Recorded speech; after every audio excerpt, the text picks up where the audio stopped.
अब तो हम भी बाय बाय करेंगे हेमंत सरकार को, हिम्मत हमारी टूट गई। तो भैया याद रखिए कि रघुवर दास का जो हाल हुआ था ना, हम लोग भी वो करने के लिए फिर दोबारा तैयार हैं। देखिए, न तो फूल बरसाने से, न ताली पीटने से, न थाली पीटने से किसी अनुबंध कर्मी का पेट नहीं भरता है।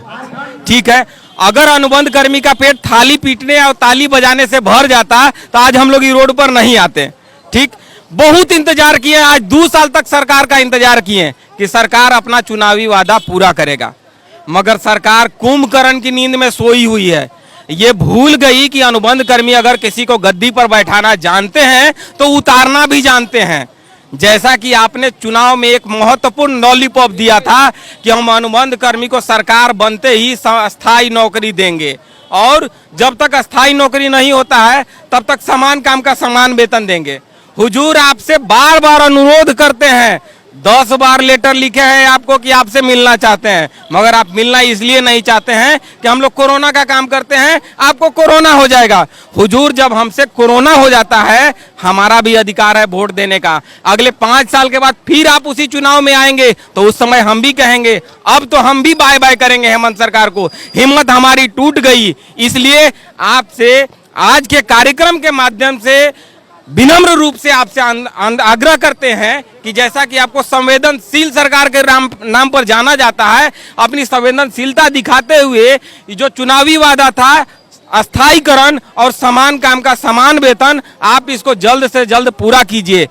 मेरा पहले ही बताइए हमारे तमाम दर्शकों को कि कई साल का अनुबंध हुआ था आप लोगों का सरकार में?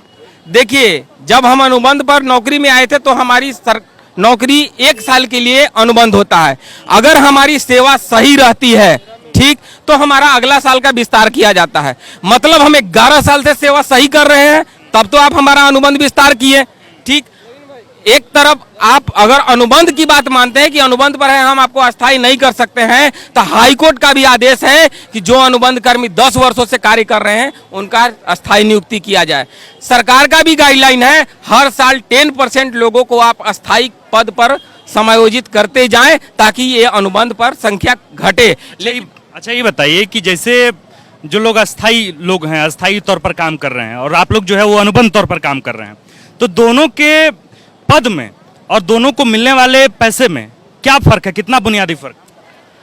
देखिए, एक ही कमरा में एक ही टेबल पर 2 कुर्सी पर बैठे हुए 2 लैब टेक्नीशियन होते हैं। वहां पर एक अनुबंध पर कार्यरत होता है और एक अस्थायी नौकरी में। अस्थायी नौकरी में जो रहता है उसके सामने हम कितना अपमानित होते होंगे, इसका अंदाजा आप लगाइएगा कि हमें मात्र उसी काम के लिए 15 से 16-17 हजार रुपया वेतन मिलता है, और जो बगल में अस्थायी नौकरी पर श्रीमान बैठे हुए हैं उनको 70 से 80 हजार रुपया मिलता है। क्या मालिक, हमारा काम में गड़बड़ है कि हमारा किस्मत में गड़बड़ है कि हमारा मांग गड़बड़ है? बताइए। किसको वोट दिए थे इस बार? एकदम दिल से बोलिएगा, सच से। एकदम दिल से बोल रहे हैं कि इतना बढ़िया लॉलीपॉप कान में मिला था ना कि लगा था कि अरे बाबा, ये तो अबुआ सरकार है, ये अपना सरकार है, इस बार तो मेरा बेड़ा पार हो जाएगा। भाई, हम तो आदमी हैं, देवता भी लालच में आके अपना वोट किसी को अपना काम साधने के लिए वोट दे देते हैं। हम तो वोट दिए थे अपना लालच में आके कि चलो सरकार हमको अस्थायी नौकरी देगा, और जब तक नहीं देता है तब तक समान का काम का समान वेतन तो दे ही देगा। अच्छा, ये उम्मीद में आप वोट दे दिए थे। आप मान लीजिए कि अगर हेमंत सोरेन आपसे नहीं मिलने के लिए आदेश देने कि भाई इन लोग को बाहर रखो, तमाम पुलिसकर्मी को आदेश हो गया कि हिलने नहीं देना इन लोग को, तब क्या कहेंगे? तो भैया याद रखिए कि रघुवर दास का जो हाल हुआ था ना, हम लोग भी वो करने के लिए फिर दोबारा तैयार हैं। क्या करेंगे, क्या करेंगे, जैसे बताइए थोड़ा हमारे दर्शकों को। जब तक चुनाव नहीं आती है तब तो ईंट से ईंट बजाते रहेंगे। आज तो ये पहला झांकी है, आज ये पहला झांकी है। आज आप यहाँ पर देख रहे हैं कि जो बाह में सुई देने वाला लोग, अस्पताल में सुई देने वाला लोग, काम करने वाला लोग रोड पर आया है, दूसरों को सेवा के लिए जान दे देता है। एक बात हम रोक के बताते हैं क्या, कि इस बार कोरोना में लगभग 12 से 15 आदमी शहीद हो गए, लेकिन उनको एक कफन का कपड़ा भी सरकार विभाग की तरफ से नहीं दिया गया है। क्या ताली पीटने से उनके घर वाला लोग का पेट भरता होगा? आप कल्पना कीजिए, श्रीमान का जो ड्राइवर है ना, उसका माने वेतन और श्रीमान का कपड़ा धोने का जो महीना भर का खर्चा है उससे भी कम मेरा वेतन है। तो बताइए, मेरा परिवार कैसे चलेगा? मेरा बेटा का क्या कसूर है कि मेरा बाप नौकरी करता है, हम पर सरकारी स्कूल में पढ़ेंगे, अपना बेटा को कॉन्वेंट में पढ़ाएंगे, हम सरकारी स्कूल में? बताइए कहाँ मेरा गलती है?